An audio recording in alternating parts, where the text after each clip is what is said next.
A little more on venture capital fees. I had a great discussion with a gentleman that works at a fund management company, private funds, and we're just talking different fee structures. And I said, hey, how do you guys do it?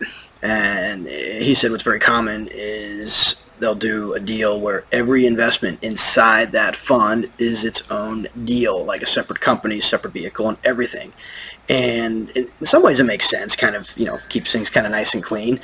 But yes, why would you do that? It's a lot more paperwork, a lot more filings, and it boils down, he said, to the the fee structure. Again, private funds will typically have a base fee, an assets under management fee, a small percentage, and that's just money comes right off the top, right? So that pays for operations. But the investor and the fund manager, they want to have like aligned interests. So the fund manager says, look, how about if I take a cut of your profits, sometimes even above a certain benchmark? He's like, okay, well, that sounds reasonable. We should all be on the same team. We kind of talk through a scenario where they do this on a deal-by-deal basis, and let's just say that the deal is, let's say no management fee. It's rare, but it happens. And which just say 10% of gains, right? No benchmarks for the sake of illustration.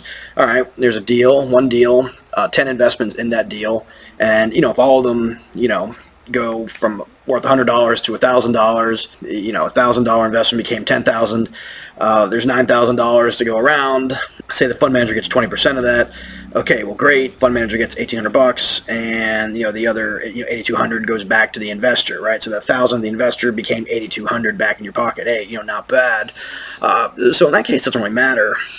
But let's say that they split these things up into 10 deals, and again, if they're all individual, 100 to 1,000, it all kind of nets out really the same. But a more realistic scenario is some deals don't work out. So let's say that they put $100 into each deal, and 8 of the deals went to 0, and then the other 2, the deals went from 100 to let's say return just an extra amount, $200, right? Well, overall, you invested, $1,000 across all these deals, and $300 came back.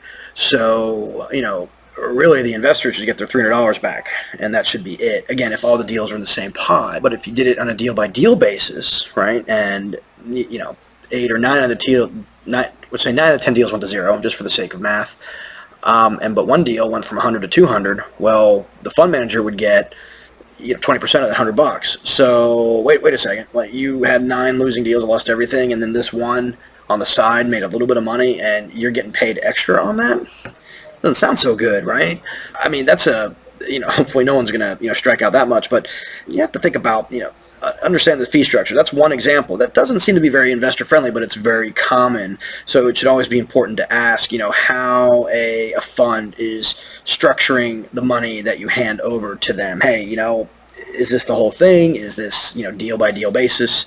Otherwise you could find yourself paying for gains in little crevices when overall there's a significant loss. Hey, whatever someone wants to charge their fees, if you agree to it, that's on you. And you may not like it sometimes when it comes out, but just one example of sometimes how these fee structures may not align and what to look for when going into one of these deals.